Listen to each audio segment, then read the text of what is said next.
So today we're gonna make a new walkway. This old walkway that you see here, this old brick walkway, is gonna be removed and turned into this beautiful stone walkway that you see now. Step number one, demo. We took this footage of the walkway already demoed. It took us about a day to do it. And after we demo, we're gonna start mixing concrete. The concrete that we got it from our stone supplier. They also sell it at Home Depot or Lowe's, but essentially they're all the same thing.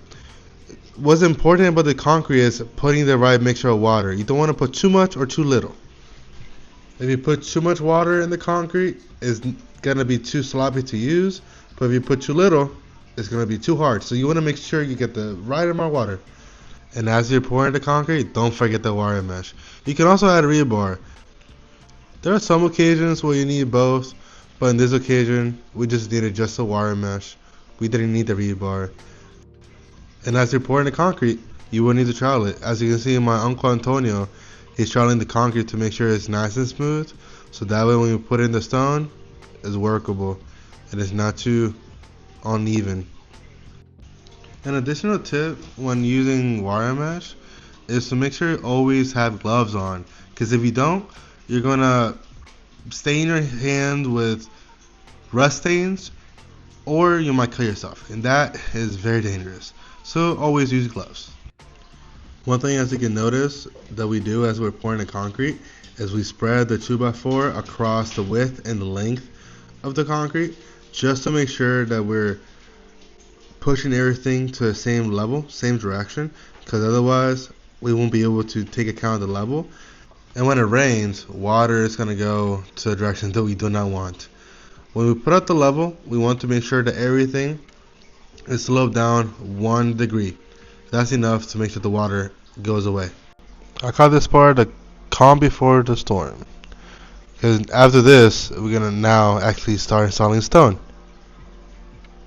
Now this is the fun part. Now we're going to start installing stones. What we're going to do is we're going to select the stones that we need for the landing. It all depends on the measurements and the width. We want to prevent cuts where needed, because if we have cuts, it makes the walkway look more busy and it doesn't look as finished. As you can see, my guy Cruz, he's starting to join the stones on the landing, and it's that. And as we're putting stones in, it's important to fill in the joints.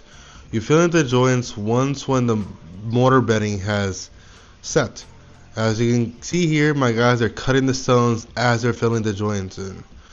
And this is how it looks once when all the joints are fully put in and we start doing the sponging process to make sure that each joint is clean.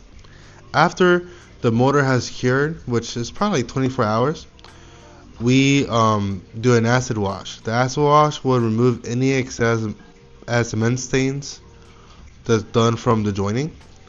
And that's what gives this beautiful walkway these clean mortar cuts. And check it out.